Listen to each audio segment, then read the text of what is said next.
You found the body at 1 o'clock p.m. You're sure? Yes, it was 1 o'clock p.m. for certain.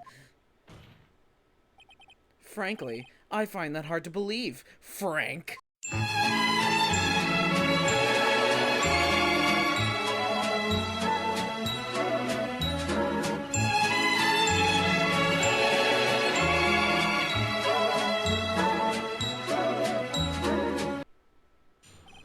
Alright. Okay.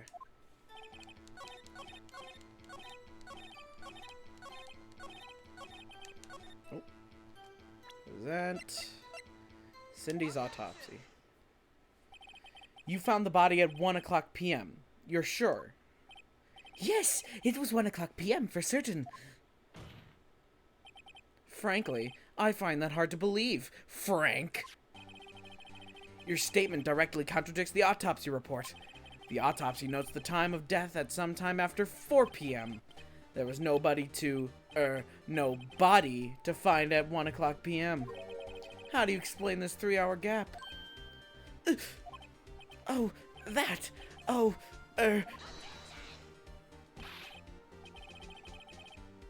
Jesus Christ, dude, the fucking screen. It's so bad. This is trivial! The witness merely forgot the time! After his testimony, I find that hard to believe. Mr. Sahwit, or should I say, Mr. Done It. Good one, Your Honor. Why were you so certain that you found the body at 1 p.m.? Gee, that's a really good question. Great job, Wright. Way to put him on the spot. That's all you have to do. Point out contradictions. Lies always beget more lies. See through one and their whole story falls apart. Wait, I remember now. Would you care to give your testimony again?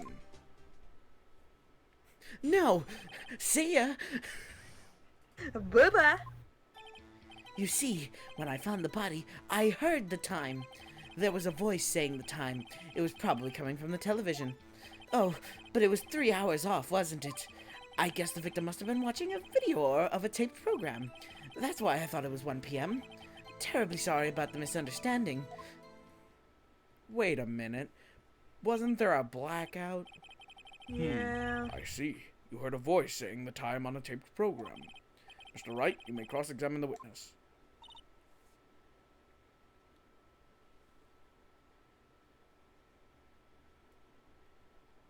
Right. You know what to do. I do? I mean, I've got this one. Yo, real quick, why does dude got a dot in the middle of his forehead? Pretty sure it's a mole. That's a weird place for a mole. Alright. How could there be a TV in buildings that have electricity? Hold it right there. The prosecution has said there was a blackout at the time of the discovery. And this record proves it. You couldn't have heard a television or a video. Gah! Well, The defense has a point. Do you have an explanation for this, Mr. Sahwit? no, I find it quite puzzling myself. Quite. Wait, I remember now. Mr. Sahwit, the court would prefer to hear an accurate testimony from the very beginning. These constant corrections are harming your credibility. You naughty, naughty boy. That and you seem rather distraught. My apologies, Your Honor. It must have been the shock of finding the body. Very well, Mr. Sahwit. Let's hear your testimony once more, please. We really have to do this. He's basically guilty. Actually, I didn't hear the time. I saw it. There was a table clock in the apartment, wasn't there? Yeah, The murder weapon. The killer used it to hit the victim. That must have been what I saw. Wait, but he hit the victim with the statue. You saw a clock? I guess that would explain it. The defense may cross-examine the witness. Gladly.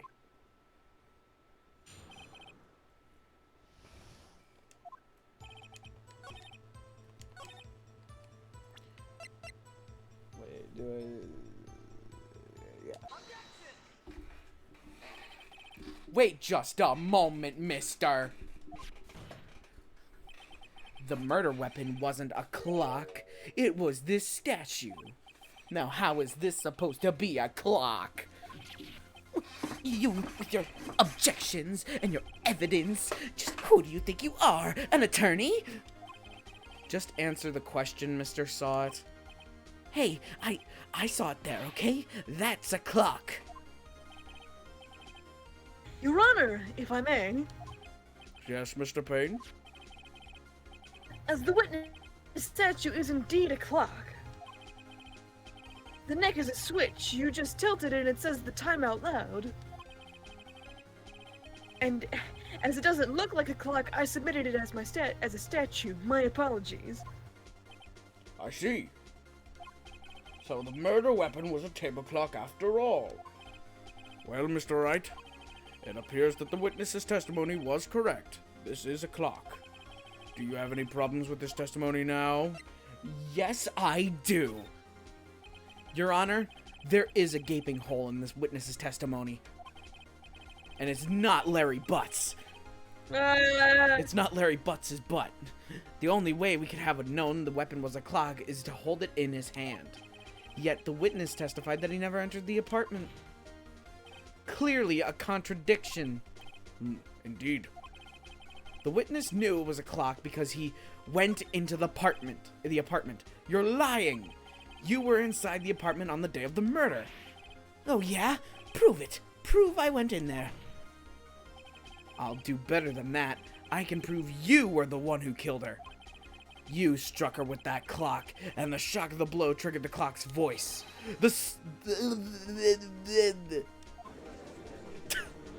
Mr. Wright, you want to try that again? Everyone, please, shut the fuck up. How many times do I have to goddamn say? Intriguing. Please continue, Mr. Wright. Yes, Your Honor. He was wearing the exact same suit. Mr. Sahwit, the sound must have left quite an impression on you. Understandable, since the murder weapon spoke just as you hit the victim. That voice was burned into your mind. That's why you were so certain about the time.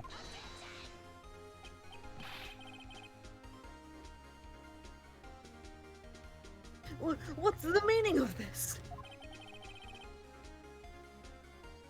This is all baseless conjecture. Baseless? Just look at the base right there! Would the witness care to elaborate? Did you strike the victim with the clock? That day, I never. Look, the clock, I heard, no, I mean, I saw. Seriously? Shut up. I hate you. It was him, I tell you. I saw him. He killed her, and he should burn. Burn! Give him death. Order! Order in the court, I say.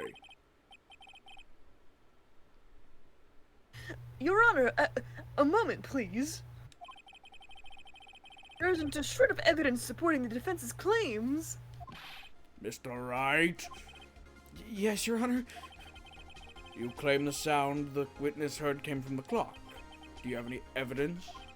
The whole case is riding on this. I'd better think it through carefully. Your Honor, the sound Mr. Sahwit heard was definitely this clock. A fact which is clear if you simply try sounding the clock. Let's sound the clock now, here in this court. Your Honor, may I have the clock? No. Fuck you. I asked the court to listen very carefully.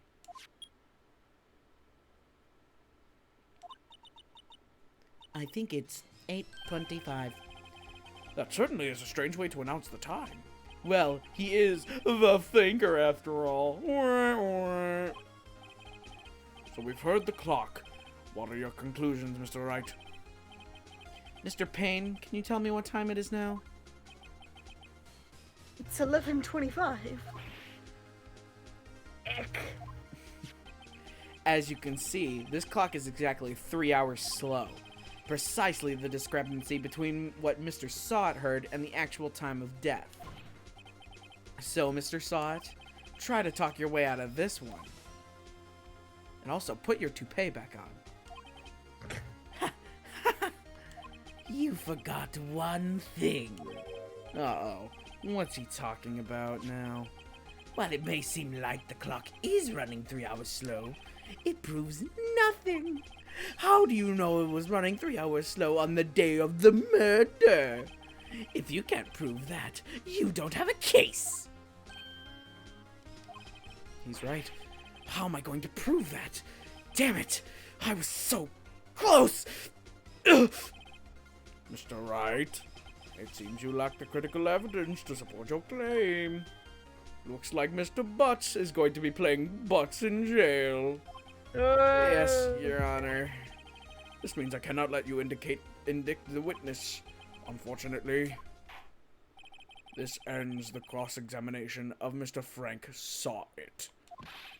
I come all the way down here to testify, and look what happens. You treat me like a criminal. A criminal! You lawyers are all slime. Gah, I almost had him. Sorry, Larry. I failed you. There's nothing I can do about it now. Alright, that's the end of the game. Not so fast, Mr. Sahwit. Chief. Listen up, Wright. Don't throw this one away. Not like this. Think. But Chief, it's over. I can't prove the clock was slow the day of the murder. Nobody can prove that. Well, yes. But that doesn't mean you can't still win. Try thinking out of the box. Don't waste time doubting the facts. Assume the clock was 3 hours slow and think through it. Ask yourself, why was the clock 3 hours slow? Figure out the reason and you'll have your proof. Right? Ah. Can you think of a reason as to why the clock would be 3 hours slow? Yes. Wait. Maybe I can prove it. You must have evidence some way that can prove it, right? Find it and let them have it. Well, Mr. Wright, you say the clock was already running slow on the day of the murder. Have you found evidence to support this claim? Of course. There's a piece of evidence in the court record that can prove my claim beyond a doubt. Ha! Tough words. Let's see you pull this one off. Let's see this evidence that proves why the clock was running slow. It was the passport. The victim had just returned home from abroad the day before the murder. As we all know, the time difference between here and Paris is 9 hours. When it's 4 p.m. here, it's 1 a.m. there. The next day there. The clock wasn't 3 hours slow, it was 9 hours fast! The victim hadn't reset her clock since returning home. That's why the time you heard when you struck her dead in her apartment was wrong. Proof enough for you, Mr. Sahwit, or should I say, Mr. Did It? Oh. Damn. Damn! Heart attack! Clear case of guiltiness! Well, this case has certainly turned out differently than we all expected. Mr. Payne, your witness? He was arrested and has been taken away, Your Honor. Very well. Mr. Wright? Yes, Your Honor? I have to say, I'm impressed. I don't think I've ever seen someone so bad at being a defense attorney, yet completely solved the case. Thank you, Your Honor. At this point, this is only a formality, but This court finds the defendant, Mr. Larry Butts, not guilty. Hey, we did it! Woo!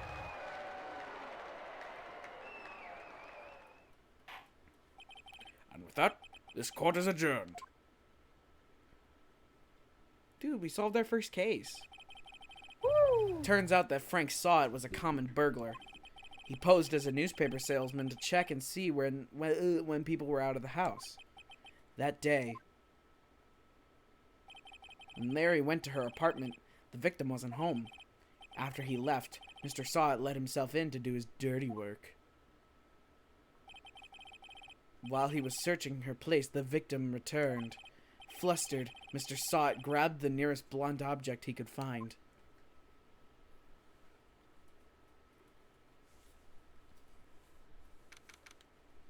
August 3rd, 2:32 p.m.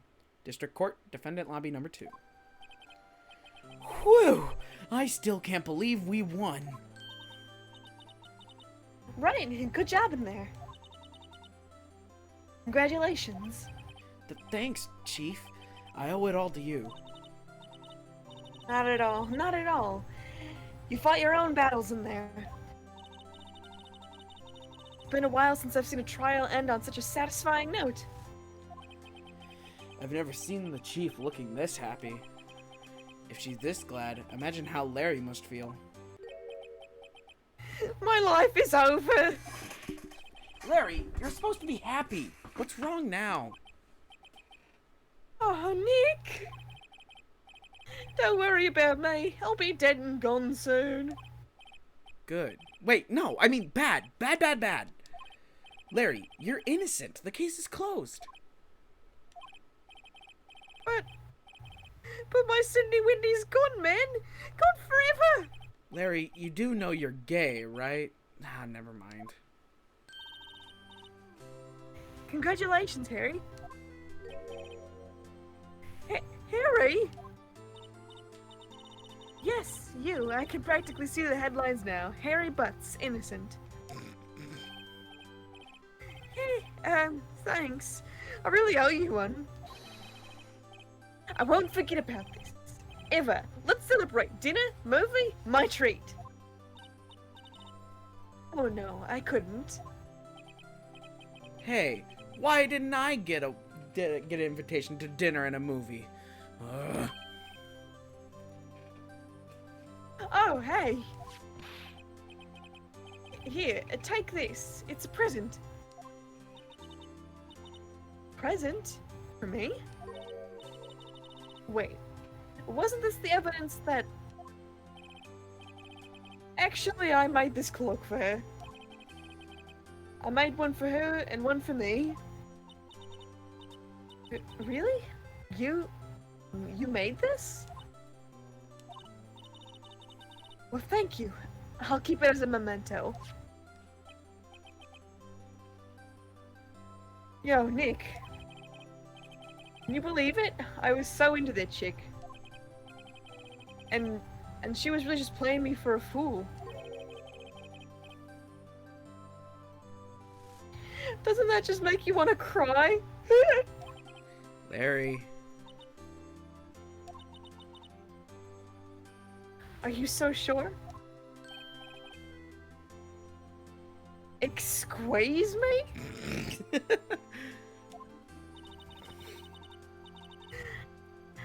I think she thought quite a lot of you in her own way.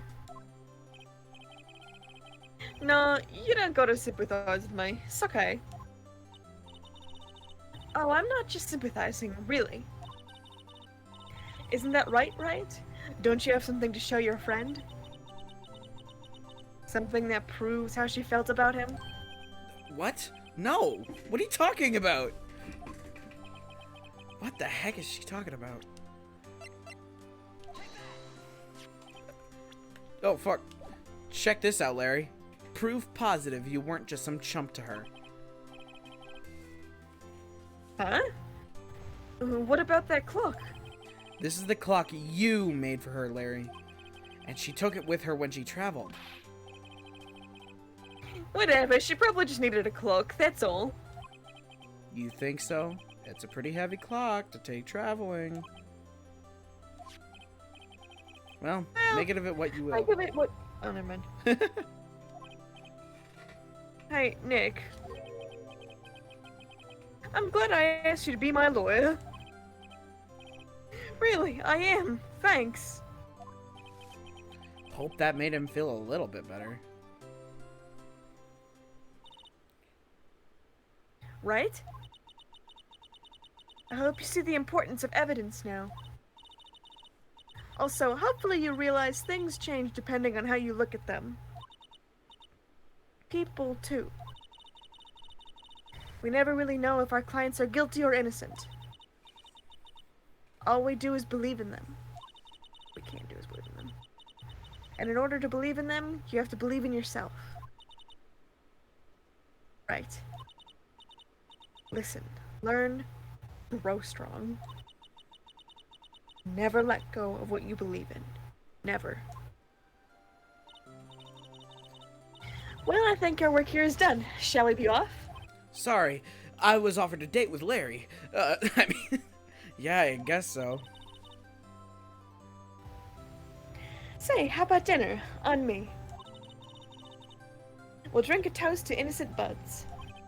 Yeah. Oh, speaking of Harry, you were saying part of why he became a lawyer was because of him. Yeah, part at least. You have to tell me more about it sometime. Maybe over drinks? Oh, trust me when I say, you don't want to know. And so my first trial came to a close. Larry slapped me on the back and said, Gee, Nick, it's good to have friends. but I'm pretty sure he's not going to pay us, unless you count the clock he gave me. I didn't know it then, but that clock was soon going to be at the center of another incident, and my promise to tell the chief about me and Larry would be one promise I wouldn't be able to keep. Foreshadowing. The end. Speaking of endings, you remember how I told you that this medication makes me drowsy? Yeah, you want to take a sleep? Oh, yeah. Okay. Are we just gonna record episode by episode? I don't know. I mean, like, That would make tonight. sense. I mean, if you want to, sure. Like each episode, we do one recording for each episode for the game. So like we'd have 4 Okay. recording sessions of Ace Attorney. 4! No! Stop it! Stop it! Closed. Get out of here.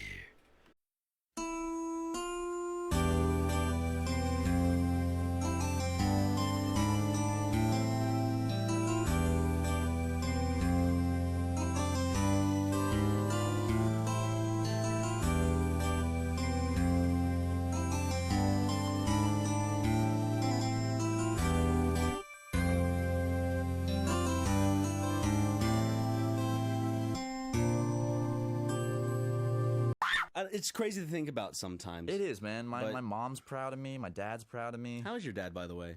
Yo, my dad, he's not like the rest. He's kinda like a cute girl, just minus the breasts. He got a solid 4-inch dick, it's hanging and swaying. And when I get home from school, he's always laying there waiting for me to take off my shoes, my shirt and my pants. And then we go to my room and do a nice little dance. I call it sex with my dad, and don't get it wrong, I only fuck my own dad, and never my mom. I'm saying, ooh, I'm in love with my dad. Sucking my dad's toes and grabbing his sack, yeah.